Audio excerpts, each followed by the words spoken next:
Welcome to this explainer. I know you're here to cut through the noise and get straight to the good stuff, so let's jump right in. Today, we're breaking down the absolute core thesis of Robert Kiyosaki's legendary personal finance book, Rich Dad, Poor Dad. We're going to demystify how true, lasting wealth is actually built and uncover exactly why the rich literally do not work for money. Seriously, get ready because this is going to completely change how you view your income forever. Look, I want you to be totally honest with yourself for a second.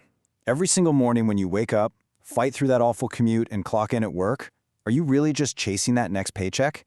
I mean, most of us have this deeply limiting relationship with our finances, where we just trade our precious time for dollars. But what if we flipped that entire equation? What if your money was actually the employee, working tirelessly for you? So, here is our exact roadmap for today.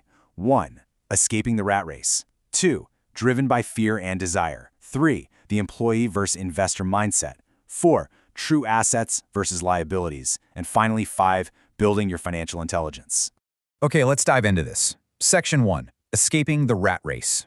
So, this agonizing feeling of working incredibly hard but never actually getting ahead, it has a name: the rat race.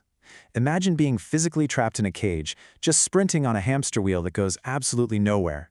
The real tragedy here is that society tells us this is a perfectly normal, successful life.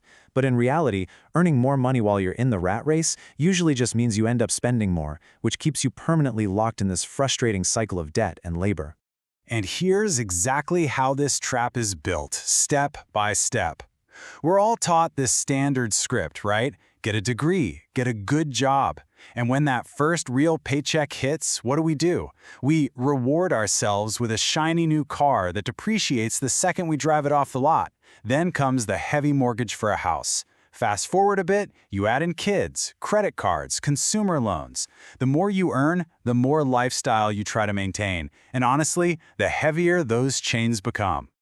Which brings us to Section 2, driven by fear and desire.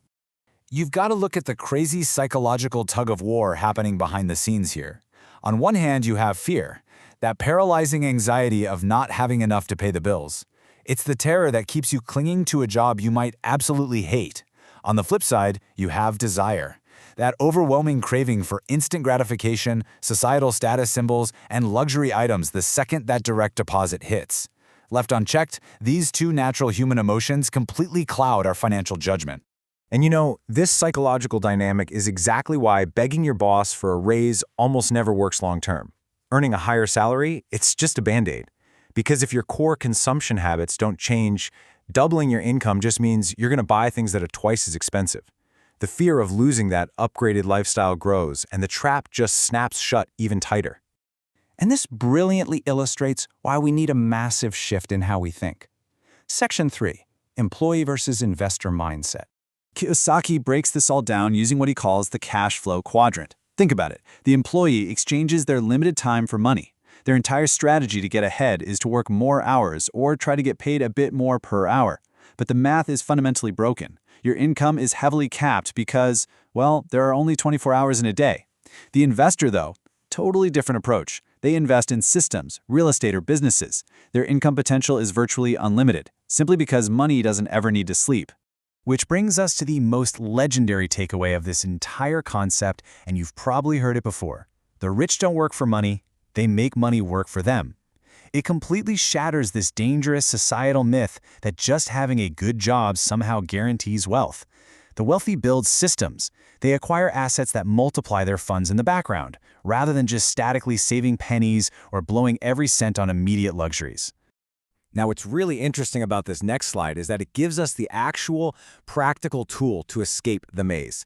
Section 4, true assets versus liabilities. Okay, I want you to forget all about complex corporate accounting for a second. Kiyosaki offers this beautifully simple pocket metaphor that changes everything. Here it is. An asset puts money in your pocket. A liability takes money out of your pocket. That's it. That is the whole shebang. True wealth isn't measured by the size of your salary. It's measured by what you actually acquire with that salary. Let's look at the harsh reality of this. True assets put money in. We're talking rental properties generating monthly cash flow, dividend-paying stocks, or businesses that literally run while you're on a beach. Real liabilities drain your cash. And actually, scratch what you've been told, because we need to bust a massive societal myth right now.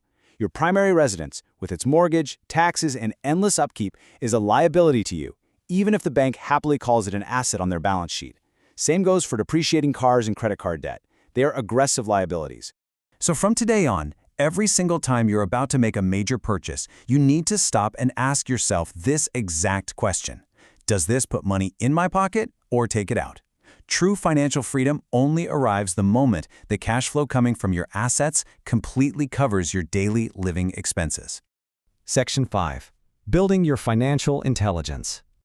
Understanding all this theory is great, right? But how do we actually build the knowledge to take action? Well, you need to follow a few core directives. First, you've got to overcome that fear of failure and start embracing calculated risk. Stashing money under a mattress buys you a little calm, but definitely not wealth. Second, stop relying on traditional schools for financial literacy. They aren't going to teach you this. You have to proactively educate yourself. Third, get a grip on the basics of accounting and markets. And lastly, stop being passive. Great opportunities aren't just going to knock on your front door. You have to actively hunt for them. 0. I really want that to sink in. 0 is the exact number of days the average working-class person could survive if they lost their job tomorrow and had to rely solely on passive income. Wealth isn't actually measured in millions of dollars. It's measured in time. Think about it. How many days could you maintain your current standard of living if you stopped working today? To really escape the rat race, that number has to go from 0 to infinite.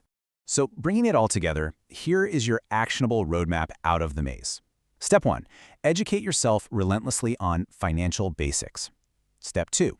Shift your psychology from being a fear-driven consumer to a logical, calculating investor. And step 3, consistently and systematically use whatever income you have right now to start acquiring true cash-flowing assets. We've uncovered the core logic behind Rich Dad, Poor Dad. The knowledge is now in your hands, which means you really don't have an excuse anymore to just stay on that hamster wheel. So I'm going to leave you with this one challenge regarding your own financial freedom. What true asset will you acquire today? Thanks so much for joining this explainer, and keep learning.